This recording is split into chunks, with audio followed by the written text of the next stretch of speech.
C'est un honneur rare en acceptant de préfacer Tibérine l'héritage, qui est une sorte de livre officiel pour l'anniversaire des 20 ans, le pape François nous dit combien la force de leur rayonnement, la puissance de leur témoignage reste universelle.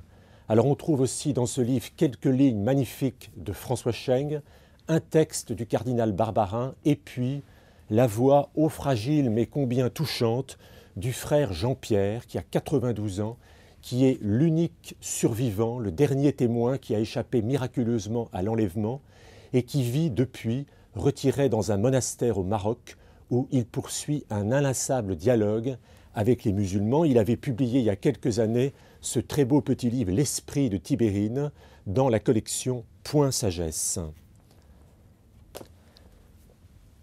En plus d'être des hommes de Dieu, des hommes de prière, des hommes de dialogue, les frères suppliciés de Tibérine ont été de vrais auteurs. C'est pourquoi, au lieu de me perdre dans des considérations politiques et sur les circonstances troubles et sans doute sordides de leur enlèvement et de leur exécution, je préfère revenir au texte, à la source de ce qu'ils nous ont laissé.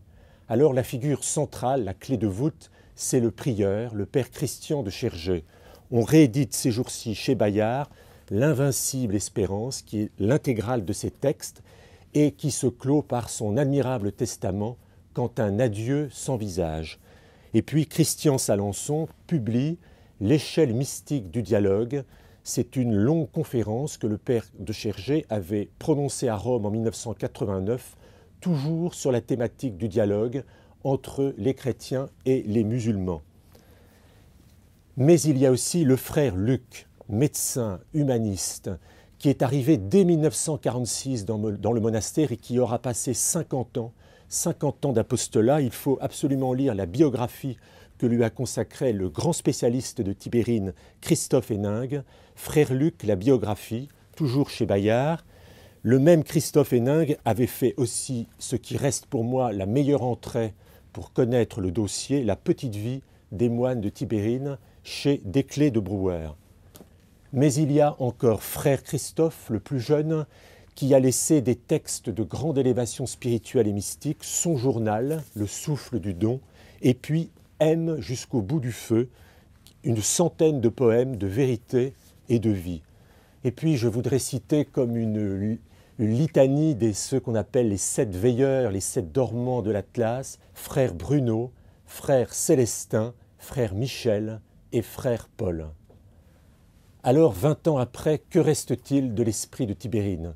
Il reste d'abord un lieu, ce monastère déserté, mais sur lequel veille un homme, celui qu'on appelle le jardinier de Tibérine, le père Jean-Marie Lassos, qui a fait il y a quelques années ce très beau livre d'entretien, toujours avec Christophe Héningue.